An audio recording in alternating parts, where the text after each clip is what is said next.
दोस्तों काम करते करते कभी कभी जो डेटा हम लोगों के पास आता है तो उसमें कई सारे कुछ चीज़ें रहते हैं जो हटाना बहुत ज़रूरी हो जाता है। जैसे कि ये आइटम वाला सीट एक सीट के साथ लिंक किया हुआ है, जैसे ये वाला सीट खुल जाता है ना। फिर यहाँ पे एक बटन में क्लिक करता हूँ तो एच सी वाला सीट में चला जाता है, लिंक किया हुआ है हाइपर लिंक। इसको अगर क्लिक करता हूँ तो लिंक वाला सीट में जाता है। तो इस तरह से कुछ लिंक होता है जो मुझे ये डेटा तो चाहिए, इसके साथ बाकी कुछ नहीं चाहिए। अगर कुछ आसान से बोलूँ तो डेटा को कॉपी करके दूसरी जगह अगर वैल्यू पेस्ट कर दूँ, पेस्ट वैल्यू, तो ये लिंक वगैरह सारा कुछ हट जाता है। ये आपको भी पता है ना, आसान तरीका है। लेकिन लेकिन आप डेटा में जो जो अनवांटेड चीज़ें हैं वो आप अगर आप सही से ढूंढ के हटाना चाहते हैं तो आपको ये सब जानना ज़रूरी है। जो काम में आपको डीप नॉलेज रहेगा तो आपको काम में सुविधा होगा, कोई भी काम आपका प्रॉब्लम क्रिएट नहीं करेगा, ठीक है ना। तो इसके लिए देखिए एक उपाय, जैसे कि कैटेगरी सीट में क्लिक करता हूँ, कैटेगरी लिंक में, तो ये सीट पे जाता है। मैं अगर आइटम वाला लिंक में क्लिक करता हूँ, हाइपर लिंक, तो ये आइटम वाला सीट में जाता है।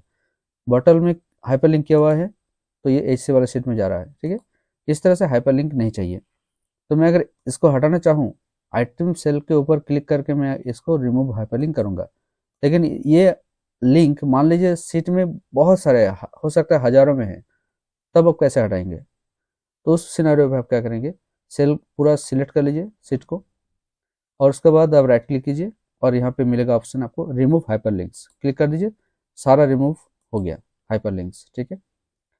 कहीं कहीं पे मैं देख सकता हूँ हाइपर लिंक के अलावा जैसे डेटा वैलिडेशन वाला सेल भी लगा हुआ है, छोटा छोटा करके, या फिर अ, बहुत सारे लिस्ट ऐसे हो सकता है आइटम जहाँ पे डेटा वैलिडेशन लगा हुआ है। इसको भी हटाना चाहिए, ताकि मैं सिंगल सिंगल रिमूव करूँ तो ये भी प्रॉब्लम होता है ना। इसके लिए मैं क्या करूँगा, डेटा वैलिडेशन का टैब लाऊंगा। तो इसको हटाने के लिए फिर से मैं कंट्रोल ऑल प्रेस करूंगा, फिर डेटा वैलिडेशन ऑप्शन में जाऊंगा और इस बार मैं सिलेक्ट करूंगा डेटा वैलिडेशन का डायलॉग बॉक्स, और यहाँ पे मैं करूंगा अभी अप्लाई ऑल, ठीक है, क्लियर ऑल, सॉरी, और ओके। तो देखिए आप देख सकता हूँ कि सारा जगह से डेटा वैलिडेशन पूरा पूरी रिमूव हो गया, ठीक है। ये एक सेल का कलर जो है इसको अगर रिमूव करना चाहूँ तो वो भी कर सकता हूँ, हेडिंग को छोड़ के। अगर मैं हटाना चाहता हूँ तो पूरा सिलेक्ट करेंगे और फिर होम में जाके यहाँ पे सिलेक्ट करूंगा मैं नो फिल कलर में, ठीक है। तो सारा कलर हट जाता है। अब मैं अगर ये फार्मूला को हटाना चाहता हूँ तो मैं पेस्ट वैल्यू अप्लाई करके भी फार्मूला हटा सकता हूँ, ठीक है। यहाँ पे कुछ दूसरा एक लिंक देख रहा हूँ जो दूसरा सीट से कभी मैंने वीलकअप लगाया था और वो रह गया। अब इसके वजह से क्या होता है, फाइल कभी कभी हैंग हो जाता है या फिर फाइल हैवीनेस होता है। दूसरा फाइल अगर नहीं मिला तो फिर बहुत सारा अनवांटेड एरर उठता है ना, पॉपअप आता है। तो उस सिनेरियो में आपको आपको पहले वो चेक करना पड़ेगा कि फाइल हैंग क्यों होता है या फिर हैवी क्यों हो गया है या फिर ऐसा एरर क्यों आता है। तो उसके लिए आप करेंगे क्या, डेटा में जाएंगे और फिर यहाँ पे देखेंगे वर्कबुक लिंक्स, ये वाला ऑप्शन आपका एक्टिव है, हाईलाइटेड है। अगर हाईलाइट नहीं होता तो इस तरह का इनएक्टिव रहता, जैसे कि यहाँ पे दिखा रहा है प्रॉपर्टीज वाला वो, ठीक है। तो हाइपर वर्कबुक लिंक्स में क्लिक करेंगे आप। क्लिक करने के बाद यहाँ पे ऑप्शन आता है सर्च एंड रिप्लेस एक्सेल के साथ, देख रहा हूँ मैं इसको लिंक था जो यहाँ पे भी देख रहा हूँ मैं, है ना।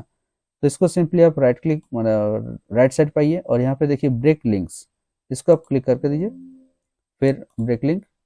अब देख सकते हैं जो जो लिंक था वो लिंक हट गया। तो फिर से आप इसको लुकअप फॉर्मूला लगा सकते हैं, आपका करंट और अपडेटेड जो सेट्स आप लुकअप करना चाहते हैं, ठीक है। तो इस तरह से भी आप कर सकते हैं। अब दोस्तों इसमें से अभी कोई भी अनवांटेड चीज़ें नहीं रहा जो मैं थोड़ी देर पहले बोल रहा था, ठीक है।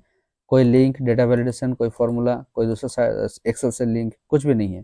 तो अभी ये डेटा पूरा क्लियर हो गया। अब इसमें देख सकते हैं पहले जो फाइल का हैवीनेस था वो देखेंगे आप काफ़ी सारा घट गया है, ठीक है। तो इस तरह से दोस्तों फाइल के ऊपर काम किया जाता है। अगर आप फाइल को नीट एंड क्लीन करना चाहते हैं और बहुत सारे जो गार्बेजेस आपको लग रहा था पहले वो अगर हटाना चाहते हैं तो इस तरह से आप कर सकते हैं काम, है ना। तो दोस्तों ये टिप्स आपको काम में बहुत ही हेल्प कर सकते हैं, इसको ध्यान में रखना चाहिए। दोस्तों आज मैं इस वीडियो को यहीं पर समाप्त करता हूँ, आता हूँ दूसरे वीडियो के साथ दूसरे टॉपिक में। खुश रहिए, अच्छे रहिए, धन्यवाद।